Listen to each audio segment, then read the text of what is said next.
안녕하세요. 저는 2021학년도 대학 수학능력시험 6월 모의평가 국어해설을 맡게 된 주은영이라고 합니다.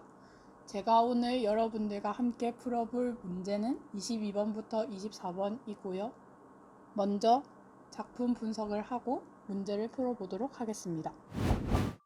이 두 작품은 해방을 맞이한 감회를 노래한 작품입니다. 먼저 가 작품부터 해설해 보도록 하겠습니다.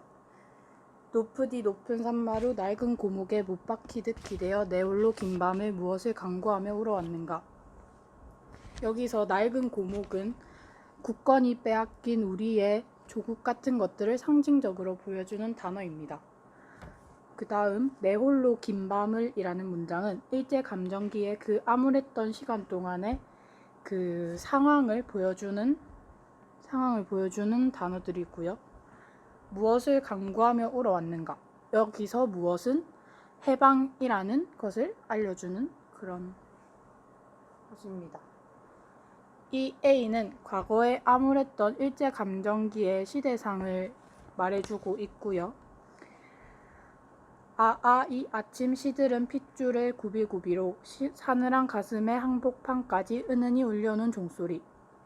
여기서 시들음과 사늘하는 생명력이 시들하던 시대, 그러니까 일제감정기로 인해서 사람들의 생명력이 시들시들하다 이런 뜻을 지니고 있습니다.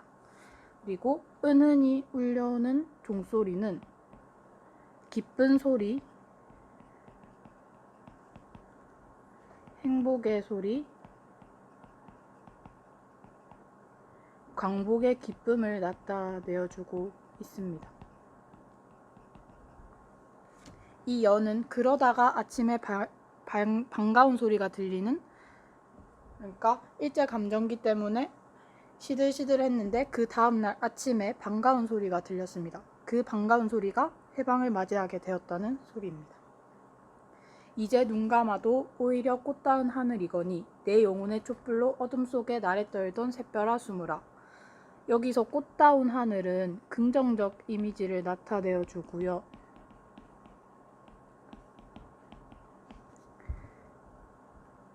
샛별과 촛불은 같은 의미로 통합니다. 그리고 여기서 샛별아 숨으라라고 했는데 여기서 샛별한테 숨어도 괜찮다라는 소리를 하고 있습니다. 환히 트이는 이마 우 떠오르는 햇살은 10월 상달의 꿈과 같구나. 여기는 딱히 해설할 게 없고요. 메마른 입술에 피가 돌아 오래 잊었던 피리의 가락을 더듬노니. 여기서 메마른 입술은 생명력이 사그라든 상황을 말해주고 있고요. 새들 즐거이 구름 끝에 노래 부르고 사슴과 토끼는 한 포기의 향기로운 쌀이순을 사양하라. 이 여는 환희에 가득 차 있는 자연의 모습을 보여줌으로써 평화로운 공존의 상태가 되었다는 것을 이야기하고 있습니다. 여기 높으디 높은 산마루 맑은 바람 속에 옷자락을 날리며 내 홀로 서서 무엇을 기다리며 노래하는가. 이 마지막 여는 1년의 변주를 한 겁니다. 여기서 무엇은 슬픔의 순간이 아니라 진정한 민족의 해방과 진정한 화합을 이룬 진정한 민족 국가의 수립을 얘기하고 있습니다. 이렇게 해서 가 작품 해설이 끝났고요. 그 다음 나 작품을 해보겠습니다. 꽃이 피었다. 도시가 나무에게 반어법을 가르친 것이다. 먼저 이 세 연을 보면 여기서 이 세 연은 나무는 이 꽃을 도저히 피울 수 없는 각박하고 삭막한 도시 환경 속에서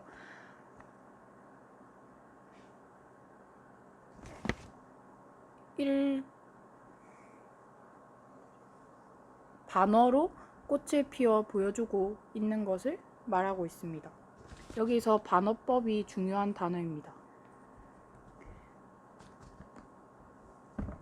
이 도시의 이주민이 된 뒤부터 속마음을 곧이곧대로 드러낸다는 것이 얼마나 어리석은가를 나도 곧 깨닫게 되었지만 이 반어법과 반대되는 얘기를 여기서 하고 있습니다.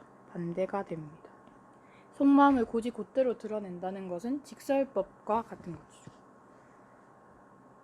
그 다음 얼마나 어리석은가를 나도 곧 깨닫게 되었지만 살아있자 악착같이 들뜬 뿌리라도 내리자. 여기서 얼마나 어리석은가를 나도 곧 깨닫게 되었지만은 도시의 삶은 각박하니까 이제 도시의 어떤 문화나 환경에 대해서 비판적 시각을 드러내고 있습니다. 비판적 시각을 속마음을 감추는 대신 비트는 법을 익히게 된 30몇 이후부터 여기서 속마음을 감추는 대신이 요 반어법을 설명하고 있고요.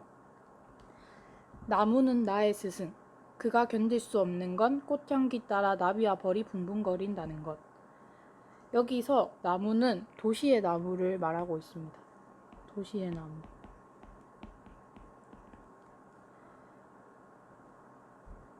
그리고 이 나무를 스승으로 삼을 만한 존재로 보고 있는 거죠.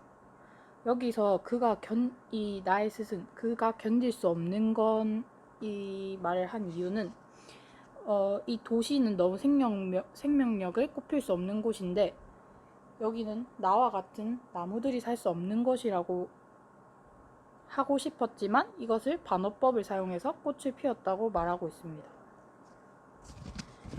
내성이 생긴 이파리를 벌레들이 변함없이 아삭아삭. 반어가 반어 역할을 못하게 되어버리는 환경. 여전히 그러하므로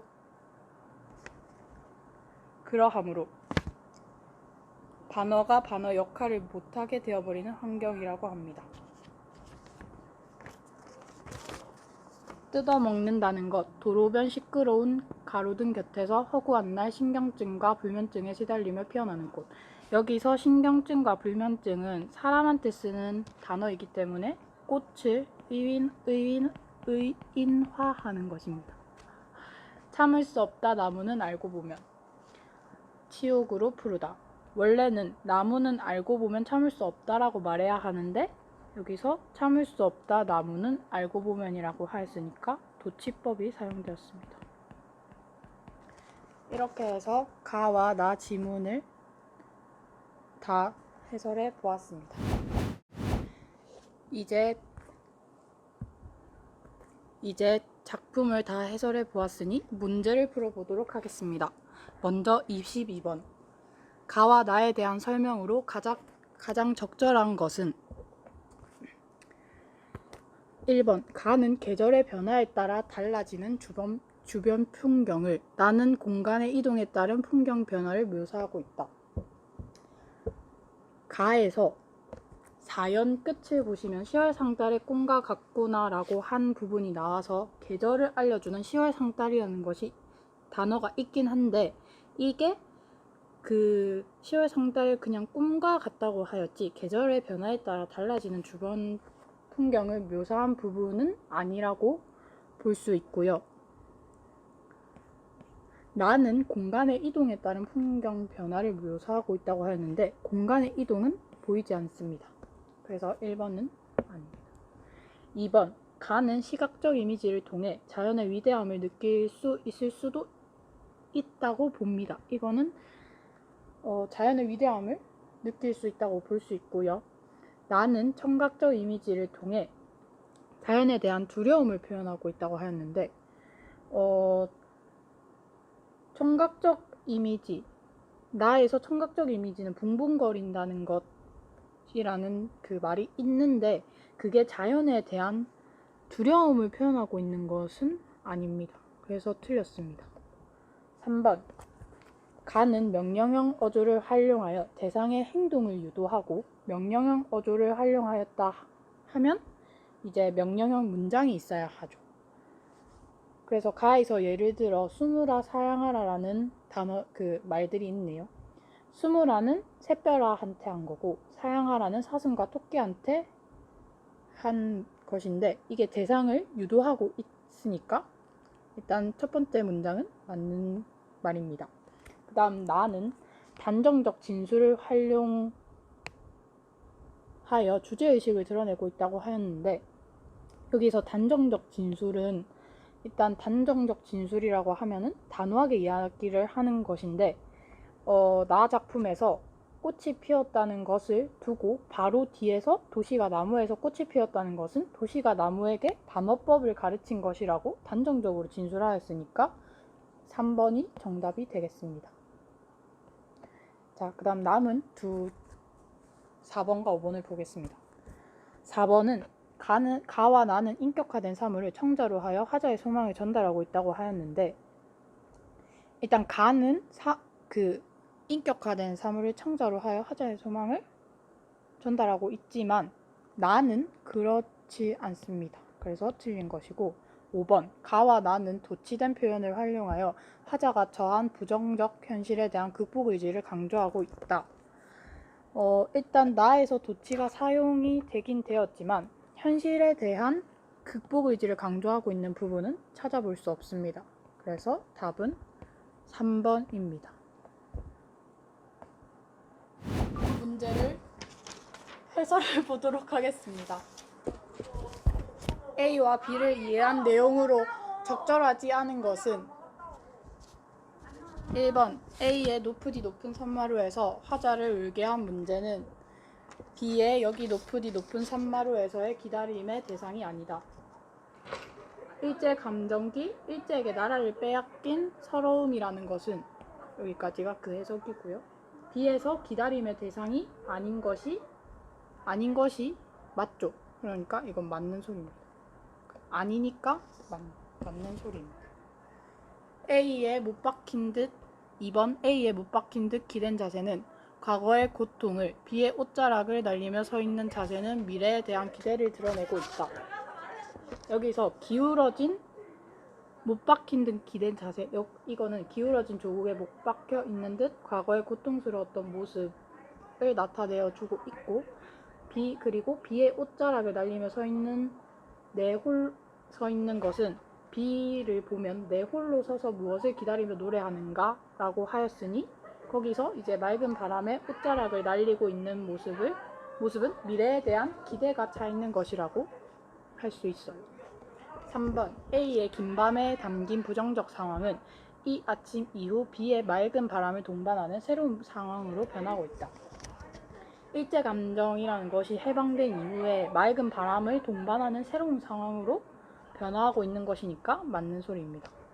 4번 A의 무엇이 B의 무엇으로 이행하는 과정에서 나래 떨던 샛별과 한기로운 사리수는 화자의 지향점으로 기능하고 있다.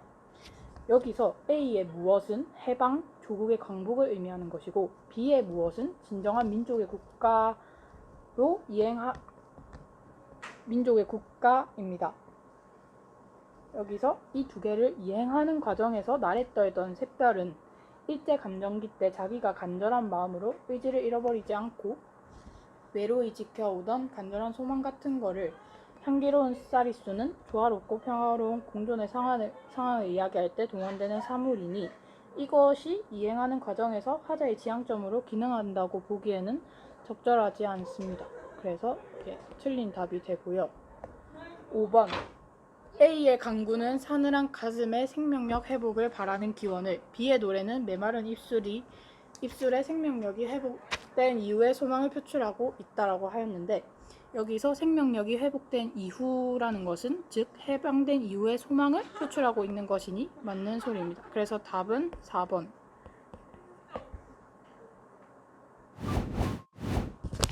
마지막 문제 24번을 해설해 보도록 하겠습니다. 보기를 바탕으로 나를 감상한 내용으로 적절하지 않은 것은, 먼저 보기를 보면 나무의 수사 1의 화자는 도심 속 가로수를 관찰하며 도시를 비판적으로 조망한다라고 하였고, 도시의 가로수는 나무의 푸름이나 아름다운 꽃조차도 도구적 가치에 의해서 평가된다. 화자는 삭막한 도시 환경에도 불구하고 고통을 참아내며 꽃을 피우는 모습을 나무의 반어법으로 인식하고 있다. 도시에 제대로 뿌리박지 못하면서도 도시 환경에 적응하여 꽃을 피우는 나무에서 치욕을 읽어낸 것이다. 그것은 도시의 이주민인 화자가 나무에 대해 동질감을 느끼는 이유이기도 하다. 이 보기를 바탕으로 문제를 풀어보도록 하겠습니다. 1번 들뜬 뿌리는 나무가 처한 상황에 대한 화자의 동질감을 반영하고 있군. 여기서 자기도 제대로 뿌리 박지 못한 사람이기 때문에